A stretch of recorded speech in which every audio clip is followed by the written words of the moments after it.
The Witcher, Hexer, Chapter 6, Deceptive Measures. Skiathukupata, Trilzum, and Syri together were the most dangerous force the world had ever seen. With command over all monsters of the underground, creatures of the sea, and beings beyond the stars, they would be too powerful to stand a chance, Hexer or not. No Witcher could fight such an innumerable army of evil. These three superintelligent evil beings did not have any command over any of their kind, because although there were many monsters like them as far as malevolent people-eaters, there were none with such intelligence. There were indeed many who were intellectual, as Geralt could vouch for that, being a child of surprise himself. He had lived countless lifetimes, witnessing many variations of monsters. True, there were too many monsters that were brainless, other than the need to kill, feed, and destroy. The others who obtained intelligence actually were good on many levels for the most part. These three supreme evil beings, however, were exceedingly evil to the highest degree. When Skiathukupata sent out from the forest castle, there was no stopping this insidious monster who came from the old crypts of destiny. The second king and queen of the forest were the ones who rebelled from this first royal family. They were the ones who built the crypt over the original to abolish the old ways. This was done for good reason in their minds at the time. The first king and queen first conjured Skiathukupata actually without knowing. This was done through their daughter, who married a child of surprise. And so, the cycle repeats, as what had been before. The first king and queen were deceived by a vengeful elf-dwarf hybrid, who was set on revenge for what had happened to its kind. The elf-dwarf named Remsilia was so powerful she melted the layer of the underworld in her anger for what the humans had done to her people. There was such a slaughter of elves, the rivers of the great forest lands ran with blood. The dwarves escaped to the high mountains, where most were forced to go deep underground. Unfortunately, Remsilia's wrath in her anger made no distinction between the underworld, where the most evil of creatures were trapped in the earth since the birth of humanity, when the elves had set the barrier between the underworld beyond the habitable underground civilizations, which were sufficiently sustainable for life. So together the first royal family doomed themselves by inviting a vengeful sorceress into their home as their most trusted advisor. Remsilia took the opportunity to seize power when the first king allowed his queen to have a feast to inquire gifts for their newly built forest castle. Although their intentions were good, there was too much bloodshed to forget. Too many elves had been murdered in centuries-long genocidal extermination by the selfish humans of the past. The dwarves were abused to the point of disgusting degrees, which included the worst forms of slavery and humiliation in every form that no human could ever stand for if the torture and ruin they banished the dwarves to had been carried out on their children. So Remsilia brought forth the curse that was due upon all humanity for their wrongs that they tried to forget. Thus the tree of forgetfulness was planted, and when the first king and queen of the forest died in their grief-stricken sorrow, after learning the hard truth the hard way, they were buried there under the cursed tree, which would forever remain lost to any and every human. This tragedy of tragedies birthed many more devastating events throughout the course of time, with inevitable curses on top of curses. In those times of old, many efforts of hexers and sorceresses were exhausted. So much black magic was manipulated in an attempt to erase mistakes which caused much turmoil between generations, that fingers were exploded from the old black powder root methods. Some experiments failed so miserably that children were even melted by accident in the strengthening molds, which were converted from the silver pits and alchemic boiling pots. By the time Pavetta had been born, the three malevolent ones were gone for some time, and it took that long for the generations before her mother's birth to forget. Princess Pavetta's grandmother, who her mother, the Queen of the Forest, often referenced as having the same gifts of supernatural magical powers as her daughter possessed, had been the last generation of over 1,000 years that was affected by the lasting damage from the malevolent three. The after effects of the misery from the chaotic ones did not seem like these supreme beings were supreme at all. If these monsters were so superiorly intelligent, then why did they go out on their own without gaining the followers of their own species of monsters? The answer is quite shocking to anyone who knew, and so this information was thought best to be forgotten, purposely left out by the scribes.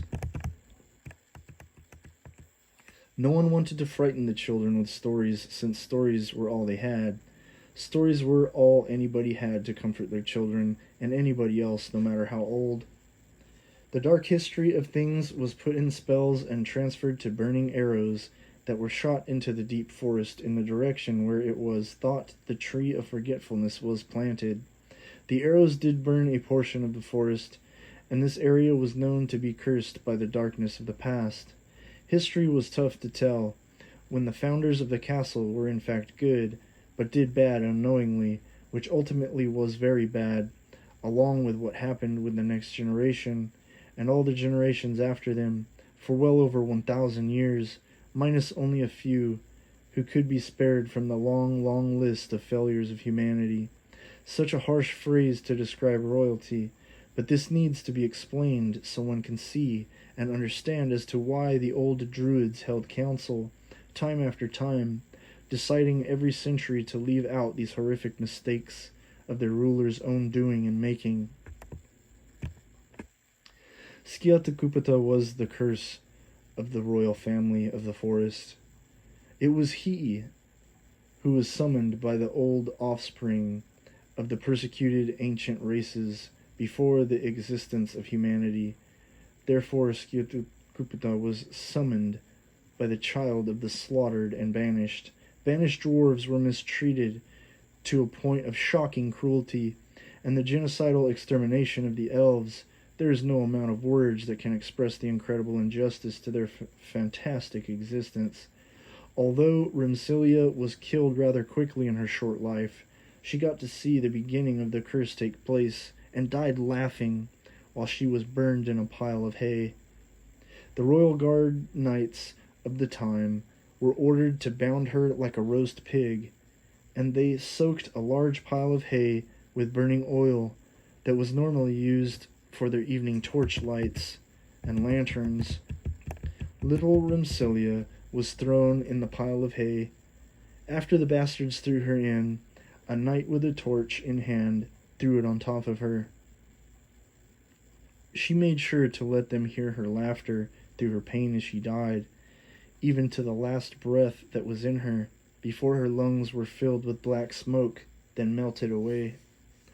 Skiathukupata was loose in those days, and had initially been given power and domain over all of the continent to slaughter the ones who had cursed the elf and dwarf people, the persecuted and the banished. Before their persecution and banishment, there were other races who had nearly become extinct from humans, and they wished to seek revenge as well upon mankind. The gnomes were peaceful people, who were like dwarves but very small. They also were forced underground, but their numbers never were able to come back like the dwarves. Trolls were basically extinct, other than the very few who somehow survived the relentless crusades to wipe them out off the continent. Trolls were a stubborn race of people that would not conform to the ways of humans nor obey any of their laws. Trolls did not have the weapons of mankind, so they lost a battle they could not win, especially since humanity took the magic of the elves while stealing every type of destructive knowledge there ever was in all of existence. The fairies were the race that could not be tamed. Princess Cirilla would be protected by them in her youth as she went away from her grandmother before she would be taken in the custody of her acting father. Fairies brought Ciri, as she would be called, to a wonderful place with many lovely people who lived in the forest. The name of the place is lost to time and records burned, but the stories live on forever from the passing of these tales, known to be true by the families who lived those stories. The great passing was a thing that was avoided in the records of time. When the first king and queen died, the land was shaken up. The forest lands were shaken to its core. Many people were devastated to a point of hysterics after even learning a small portion of the truth. If the continent knew the scale of the curse, there would have been such hysteria, no one could imagine the horrors that would have escalated. Skiathekupeta went from place to place all across the continent, killing in the dead of night with no prejudice, only excluding other forms of life that were not human. Humans were the clear target, as Skiathekupeta was the spirit of their undoing, for their repaying of human wrongdoing. Skiathekupeta first cried out to the stars in his killing, asking the stars why she had to exist, and why its only purpose was to kill humans, when its species was not afflicted with this curse to counteract the curse. His beings, like him, did kill humans, but they more often killed animals to survive. When S first cried to the stars, not knowing of the existence of the ones beyond the stars, the voice was heard. Skiathekupeta had killed the first king and queen quickly and suddenly. There was a great lamenting and many days of mourning. This was not something the creature understood until watching from afar after the first night of the killing. Skiathekupeta hid like young Geralt behind a tree, learning like a child that saw what they were not supposed to see. The foreign creature, uneducated to the ways of man, had been subjected to something that can only be described as a kind of culture shock, only like that of an alien. The creature went deep into the woods and screamed into the sky. Why would I be cursed for their curse? Let me live with others who are like me. I don't care if I am a mindless monster like them. It would be better to be like them than to be among humans. Skiathekupeta was heard by Trilzom, who was able to dial in to the frequency of such sincere desperation that was coming from a place within the heart that defined the spirit. Genuine authenticity was something Trilzom was uniquely designed to pick up on, no matter how far he was throughout all the stars in the sky. So he came with the speed of light to the cries of Skiathekupeta. Through the infinities, beyond the light of the sun, past many suns, Trilzom not only heard, but he felt the desperation and cry of S's soul in the middle of the forest wilderness, by the tree of forgetfulness, before the burial of the first king and queen. Trilzom came through a vortex portal that spun itself through the edge of two galaxies. The time shred forced a continuum collapse of the two colliding universes, while civilizations of warring alien races were sent into the black hole oblivion of disaster. In other words, nothing was left but debris, shattered remnants of rock and dust with fragments of what might be recognized as some kind of civilization, yet too burnt and broken to really be recognized, and more so due to the fact that these were alien worlds with completely different laws of reality as they knew and abided. Through all this, Trilsum came, cutting like butter, the worthless, who destroyed themselves in perfect timing to their own demise of war. Trilsum landed like a silent killer from the sky, as do the Trilsum kill like night predators who stalk the night prey. Trilsum heard the complaint of Skiathukupata's childlike realization, and was grief-stricken in such a way he had never known possible. This was personal. The distress was a cut to his own soul. The desperation of this frequency signal that naturally reached out to him far beyond the stars of the earth had touched his spirit to a degree of bonding into something that would never break until death. They related with each other an experience of their existence that was unlike any other, besides the one they knew to rule the sea amongst their ancient kind, which all the earth knew to be the sea people. The people of the sea in those days were widely known and feared. Trilsum, once landing in front of S, looked at the creature in such a way she professed his allegiance. I come from beyond the stars. You, like me, are one of a kind. I share the pain of your sentiment. My kind can be described the same as the words and cries of your broken heart. From this day until the end of me, I will help you, and in turn you will help me, even if you don't know it. Stunned, the infantile in mind S could only gawk.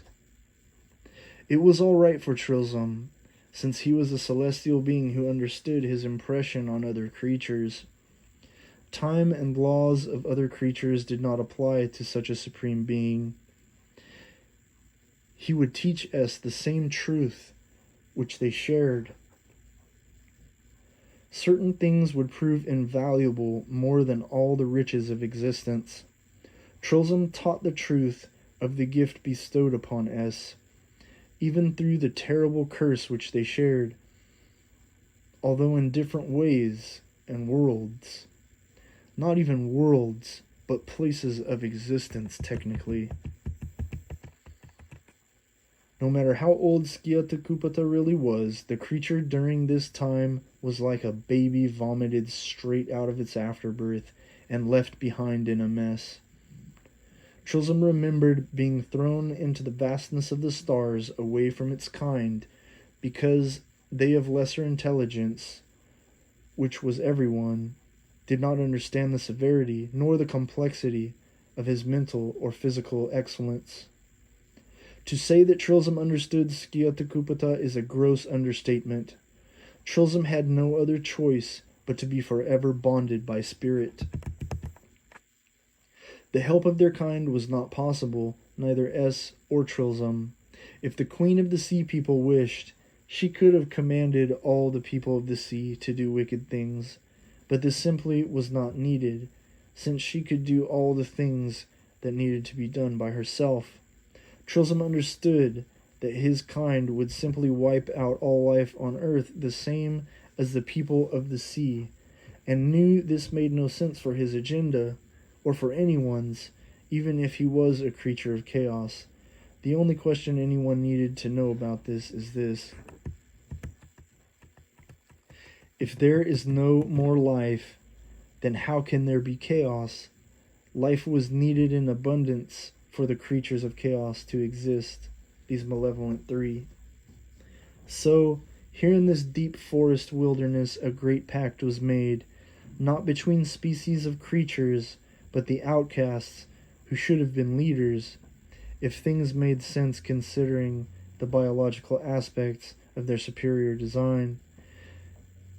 That's the funny thing about nature.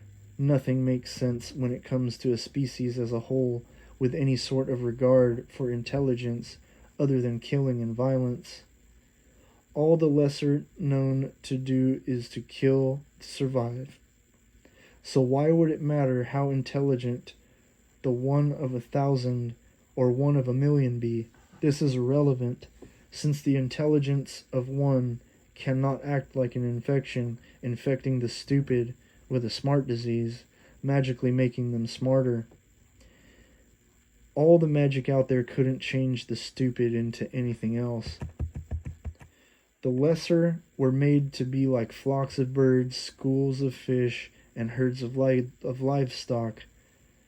This meant that Skiathekupata and Trilzum were on their own until that fateful day when they were forever bonded. They always knew there could be only one queen, and there was none like the queen of the sea, and so Sairi would always be the undisputed. In false fables, which were traditions of the land, they always gave glory to the king of the sea. This was to cover up the fact that Mother Earth, the mother of the earth, was actually in the sea. She was a sea person. This was Queen Sairi. Killing humans is the only thing the queen ever lived for. She did not live for the lesser of her species. Although they would do her bidding if made to, this was the fact that made the queen of the sea give them no regard. Her kind would not follow her naturally, for it would only be out of fear. Instead of them being followers of fear, she wanted them to follow her because she could give them life in abundance with all the good things the earth has to offer them. She resented the lesser of intelligent who were her kind, since they could not see this fault in her eyes as she viewed the higher truth. The sea monsters of her kind were too busy with the daily things that kept them small in mind, which was seen as being far too unintelligent for the Queen of the Sea to handle ruling as a commanding queen. It was far better for Sairi to be alone, just like Skiathekupata and Trilzum, so she knew that they were her destiny. Skiathekupata was the previously missing link between them. Now, with the three of them together, their bond grew to be such a chaotic force that nothing could stop their mission, unless many miracles would happen to defeat them in their bloody mission. That miracle would come in the form of the Witcher Geralt of Rivia and Ciri, the infant girl, who was the miracle child of surprise that Geralt came to claim from the Queen of the Forest. Geralt didn't believe that the child of surprise he came to claim from the Queen was a boy.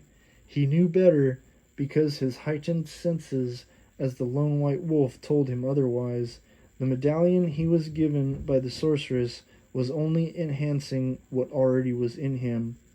Although Geralt the Witcher was not some lycanthrope, he had some of their blood in him, mixed with a combination of spells, in which one of them protected from the full-on change, while another mixed spell within his blood mutation did just that. It allowed the black magic to do what it does to blood when infected. It changed him in another way, as the Hexers found in experimentation. Ciri's story was amazing. Her journey away from her grandmother was a strange one, and became a series of quests that made her exceedingly strong beyond her wildest dreams as a young girl. As she became into her womanhood, around the age of 13, she left the constant watch of the Queen, and would go into the woods alone. Each time, she would go a little further in the direction she knew where the Tree of Forgetfulness was lost. Little did she know that this was the path to her destiny that was calling her, to mold her into the wonderful person she would grow to be, as a legend in her own right, to honor her mother and father, who needed to be honored, because their story did end too short. like the first king and queen of the forest. You know what they say about history. The sentiment has been reiterated just the same throughout all coinciding historical records and documents held to be the most sacred truth concerning the ways of the earth. History repeats. All has been. This is because time is not linear. Time is circular, let broken down as lines within lines of overlapping conjunctive worlds that have always been. The Hexers have always been. Geralt of Rivia, Sorella of the Forest. All the sorcerers and witchers throughout the course of time were forever planted in the realms of unmapped constellations. Ciri bridged the dark gaps of the unknown in her brilliant power of light. Geralt's support and teaching with the greatest patience would bring good fortune in long suffering, as a good father does with their children, to the strength that was always in her as the chosen one, to bring an end to these most wicked ones, the malevolent three. Skiathekupta, Trilzum, and Ciri first had to fulfill their fate, and their story began and ended with Ciri. The chaos the malevolent three weaved was insurmountable for any man. Only the pureness that was who Sorella was would be the key to establish a solid beginning of an end to the fight to rid the earth of the otherworldly monsters that came through the hidden realms. Some of these realms that were connected to the underworld were hidden in ancient towers that were covered up by the elves and forgotten due to their slaughter and persecution. The elven genocide and persecution crusades were the downfall of man that brought on the curse of the monsters in those days of old, as it was deserved. Geralt learned this in his time going to find the lost daughter of Princess Pavetta. Before this, though, Geralt and his band of misfits had to go as soon as possible to help Duny and Princess Pavetta, as word got out that some kind of evil no one understood was preventing their travels. It was not revealed at first that the Queen was behind this abduction. This was due to the fact that S had weaved his magic around the entire situation. There had to be a trusted person to take the place of what S could not visibly be entrusted with. A large,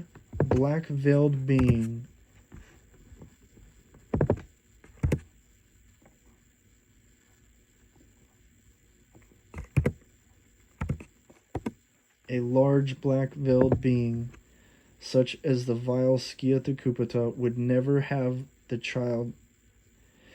A large black-veiled being such as the vile Skiathekupta would never have the child handed over to its suspicious appearance. There was no amount of magic that could allow this when dealing with Princess Pavetta and her wise husband Duny. Skiathekupta had power over any unsuspecting human with the spells the creature of the underworld embodied with his very emergence. She lured a young maiden from a neighboring town to follow in the pursuit of Sorella, the daughter of the princess. If Skiathekupta, Trilzum, and Ciri could capture the girl and keep her, this meant that they could manipulate fate and the earth of humanity so that monsters could then rule over the earth in new experimentation between the minds of the malevolent three. Trilzum had a plan he long since thought to be the best option. Trilzum wanted to wipe out humanity, other than the powerful ones, so that he could create more intelligent monsters like himself. When he first relayed his thoughts concerning the matter to Skiathekupta, S was overjoyed. If we can get the Queen of the Sea to join us in this plan, we will no longer be the outcasts who only dreamed of being among worthy species in a world made for us. We will make our own world.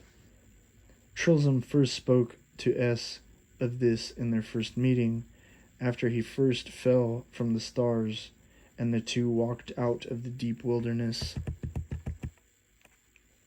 This is a dream.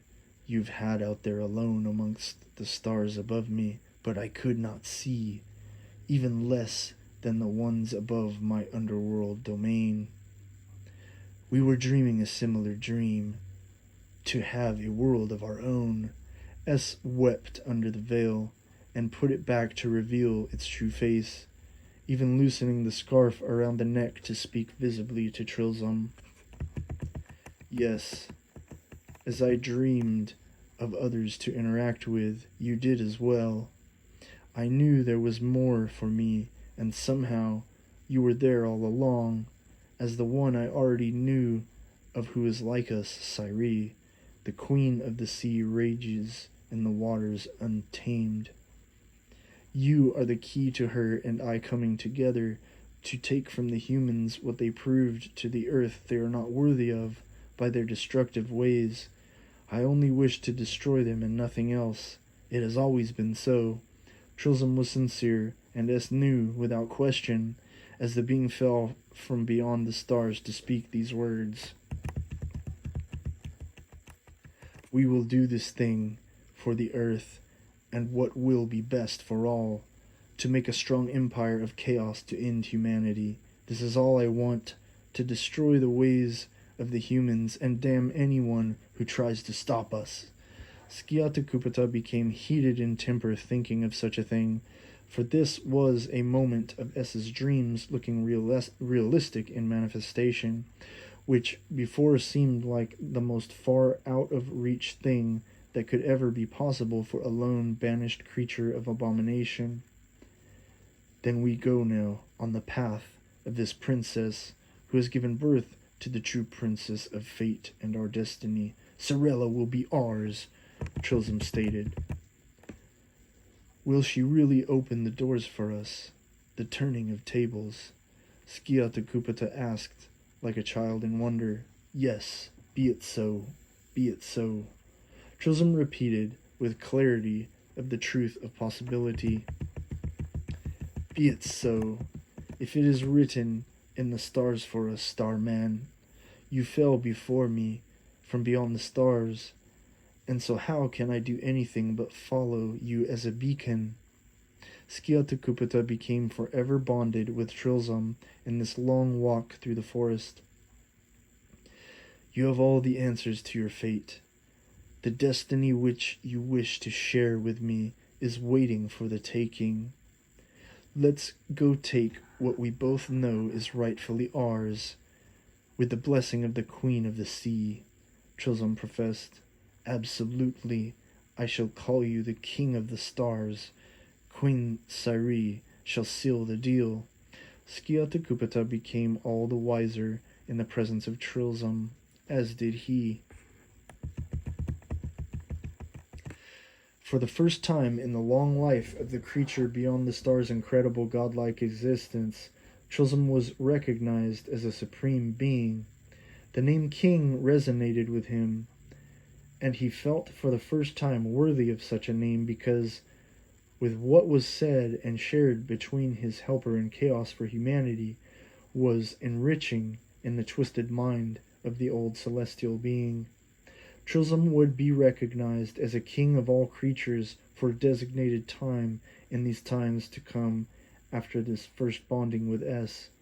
S would be the supreme druid. As the two walked along a creek that ran alongside a long river, they thought it would be much longer and more difficult than it proved to be to join in allegiance with the fantastical queen of the sea, Cyree, the beautiful scaled giant. Pleasantly surprised, they were stopped briefly by an emerged monster from the forest waters. There was an active vortex whirlpool in the black waters of the area, which became a murky swamp in the depths of a dense forest canyon that had been uncharted by man. At first, they thought it was an ordinary fish until it spoke. Whoever thought that these two could be startled by anything, let alone a thing such as this? If anyone else would have seen their reaction, it would have been hysterically comical seeing S's and Trilzum's jumpy reaction. Cyree is in bond with your heart's desires. She will be your queen, if only you, Trilzum, will be her king, and Skiathekupata, you will be their druid supreme. This horned fish jumped out of the water with a big splash to get their attention, then jumped out on a rock, flip-flopping as it spoke with a gasping voice, dying to make its way back to the water. This fish was like a salmon, only with a mane of horns just above its gills. Its eyes were bright blue, but when it flopped itself back into the water, the eyes went back to a brightly colored blood red. The pact was already made, for Trilzum imagined his best wishes. Not only this, but he always was quite fond of Cyree, admiring her from afar. He only thought their courtship to be impossible, since they were such different species, who came from such different environments. The impossible now looked more than in reach. The impossible was achieved, and would set in place a chain reaction of circumstances with the help and stolen magic of old, by the way of the old cursed one, who would be known again as the letter S. On their way, this woman followed them like a dog, and changed in character by the magic Skiathekupata possessed. This maiden from the neighboring town was doomed and damned to fool Princess Pavetta in a change of plans, convincing Pavetta and her newlywed husband Dooney to give over the care of their blessed child to the best in the land, saying she was sent by the queen as a nice gesture, so that the newlyweds could better enjoy their travels during their extended honeymoon. The beginning of deception, setting in place the many woes to come by many calamities and near-death battles, would come from this trickery, all by the very same curse that had been lying dormant through the royal family curse, the curse of the forest castle.